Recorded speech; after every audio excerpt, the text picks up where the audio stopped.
Welcome back to yet another episode of the Evensong Adventurers Guild. In our most recent episode, our heroic adventurers battled a Hydra alongside Octavia's father, and Deus's father, King Primus ex Machina, was kidnapped by the dastardly Alphonse de Bois in a gigantic robot and taken back to his fortress in Darksnow. Before we go any further into our story, let me introduce our cast once more. First up, we have the Prince, Deus ex Machina, a swordsman who is learning chronomancy because of a mysterious doppelganger who keeps saving them, whom he believes to be his future self, or perhaps his recently deceased brother Trios. Next, we have his protector, the mighty warrior Octavia, clad in plate armor and wielding the ruby-hilted blade Deliverance, taking care of an abyssal sheep named Beth Sethalon in their spare time. Thirdly, we have Dexter Darkfang, an ex-investigator who prefers to adorn himself in a petticoat, monocle, and top hat while he goes on his adventures. He may be well past his prime, but he's certainly one of the wisest of the group. Then, we have Delphine, a sorceress who is gifted with her magical abilities through her divine ancestry. While she hails from warmer lands, her personality is as cold and dark as her clothing she uses to cover herself with. Finally, Astrid Evensong, the acrobat with a huge heart, very little sense, and a pair of wooden prosthetic legs. She wields the demonic talking blade Derek, who wants to feed on the blood of his foes. Quite counterintuitively to Astrid, who would rather befriend them instead. As our adventurers wade through the wreckage of the festival, they feel the heat of the flames licking at the tents. Step by step, they push through, pulling people from the flames and heading to the stable hands where they left Beth. But the stables were ruined.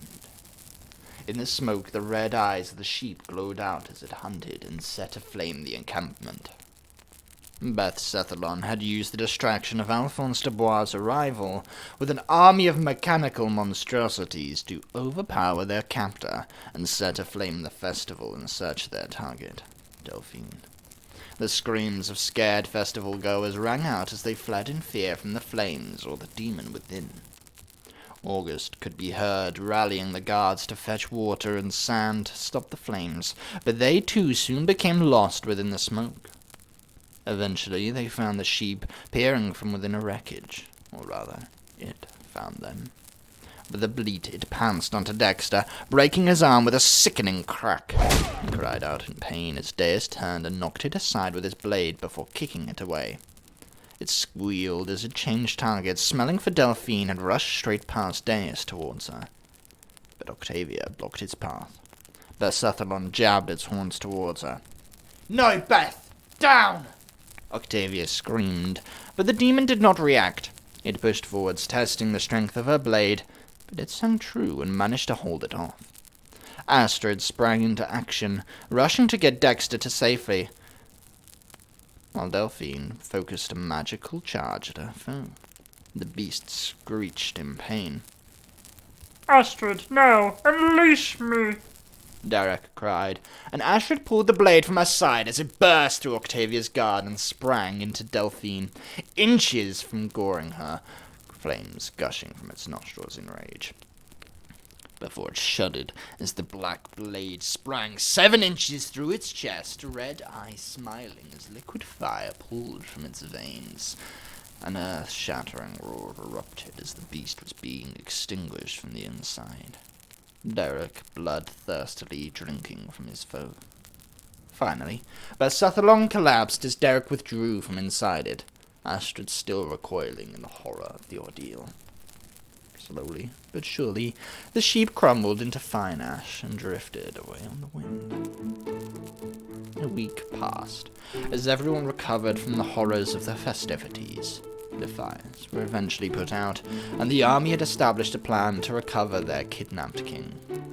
The major issue to negotiations with Alphonse de Bois was the fact that the treasury simply couldn't afford the sum to have him released. It was all the guilds playing a big part of their pension. And so the Evensong adventurers, led by Deus, would perform a stealth mission to recover his father. The king and the army, meanwhile, would lay siege to Darksnow. Before they can enact the plan, however, they needed intelligence on Darksnow, its defenses, and its alliances. And so, using Dexter's connections, the party elected to hunt down the cat Mafia for a deal. Notorious for being unpredictable renegades, these little kitties with thumbs know how to extort people and get priceless information from every corner of the city. And that is why our adventurers decided to haul their way to Meowstoke with a metric ton of catnip for negotiation.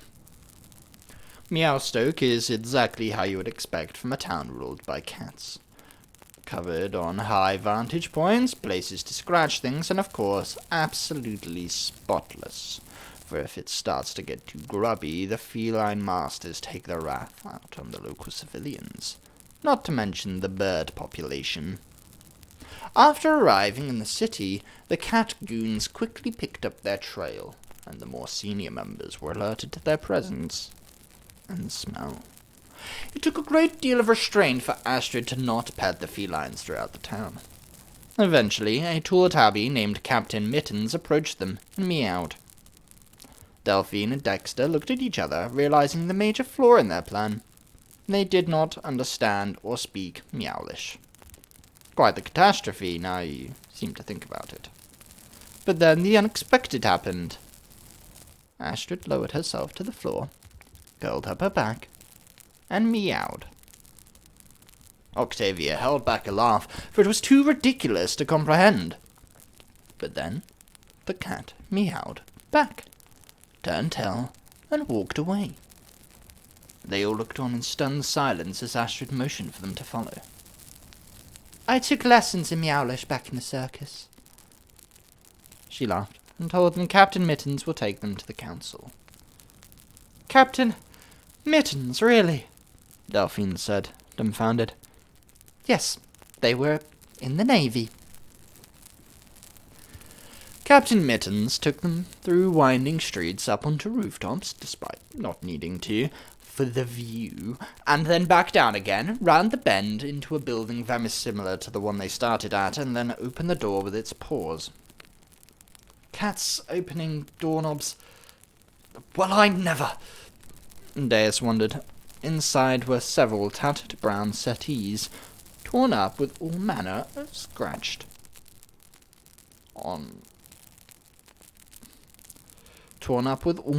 scratches. On a gold tassel purple cushion sat a sphinx cat on hunched legs. On the squarest of settees was a tubby munchkin in a bowler hat, and sprawled over the longest and most impressive couch was a majestic Maine Coon with a billowing mane. The Maine Coon narrowed its eyes as they entered, his gigantic form towering over the other cats. A pair of tuxedo cats in tuxedos, holding slingshots, stood by the door. Delphine tensed up, sensing a fight as the Maine Coon spoke. "Meow, meow, meow, meow, meow, meow, meow." Or in common, "Welcome to our council. Servants, we smelled you arriving." More than a few of them were about to protest at the use of the term servants when Astrid had translated, but let her continue with, "We come with an offer of trade." "Meow, meow, meow, meow, meow." "I see. What do you require of us?" They meowed back. "We wish for information and aid on the whereabouts and construction of Darksnow Keep, its inhabitants and secrets, especially those concerning the Dubois family." The cats conversed with each other for a bit about whether to accept. This time the Sphinx spoke. "Meow. Meow, meow, meow, meow, meow. We require more than the supply of catnip you have available. We want our own castle." "A castle? Can we afford that?" Deus asked, after hearing the translation. Octavia replied, "I'm not sure. Maybe something can be arranged?" "I'll ask them." Astrid smiled, and talked to Meowlish again. "Meow, meow, meow, meow, meow, meow, meow." owe it to the great wizard Meowlin, whose great skills gave us our opposable thumbs. The other cats nodded in agreement as the Munchkin spoke. Can we meet him? Astrid asked tentatively. Meow, meow, meow, meow. Meowlin will find a way if they wish to be met, came the ominous reply. The party had an important decision to make. They decided to agree to the Mafia terms and hoped Primus would be able to pay out when the dust finally settled. As it stands, Meowlin did find them an hour later from a puff of pink smoke. A grey cat in a wizard's hat, and beside him a tuxedo butler named Bartholomew. Meowlin, who spoke common, offered them information about Darksnow, including secret tunnel entrances to the castle, people to pay off for access, and the political map of the gangs residing there, as well as guard movements throughout. Additionally, the wizened cat offered to teach Deus some magic, while Bartholomew offered them drinks. Deus jumped at the chance and learned how to grow sharp claws, fall from great heights, and to create noises from other places as distractions. How did you learn all of these things, Meowlin? Deus asked excitedly. The cat responded sagely with, It was the gifts I learned long ago, when I was once human. In the wilderness, from the plants and the trees. They taught me how to change my form. I got the incantation wrong one night while drunk and, well, I'm now stuck as a cat permanently. Must be hard, Deus offered. Indeed, but being a cat is not all bad. I get plenty of sleep, lots of cuddles, and I get to rule a village of human idiots who love cats. Ha! I call it a win overall, Meowlin responded.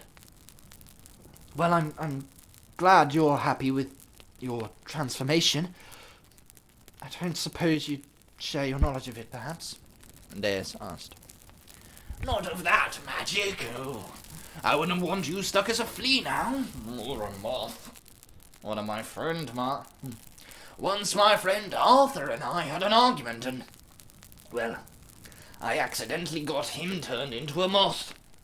He flew straight to the moon and I haven't seen him since.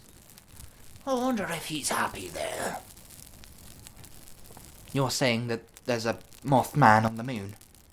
That may be the case. And for all our sakes, let's hope he stays there, because that was one hell of an accident. I can only imagine.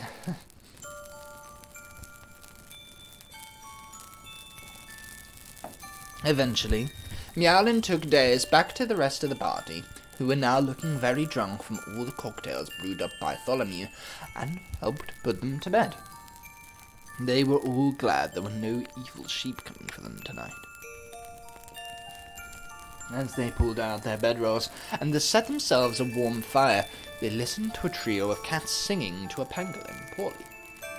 They were reminded of simpler times, of hobgoblins, werewolves, and, well, regular goblins before this mess, with a cat softly purring on their laps, discreetly mugging them of their gold, while they didn't even dare to look up, with the sky growing dark. Despite the full moon, or the large shadow of giant moth-like wings that slowly consumed the light. A sword with a red eye resting in Astrid's things felt watched, as they remembered a time long ago where an old man struck him magically into a stone, and a poor blonde boy pulled him out to become king. He wondered what happened to the boy who disappeared one day after an excessive bout of drinking, and if he would ever return for his sword. And with that, I hope you enjoyed our time by the campfire, and hope sincerely to see you next time for another tale of swords and sorcery.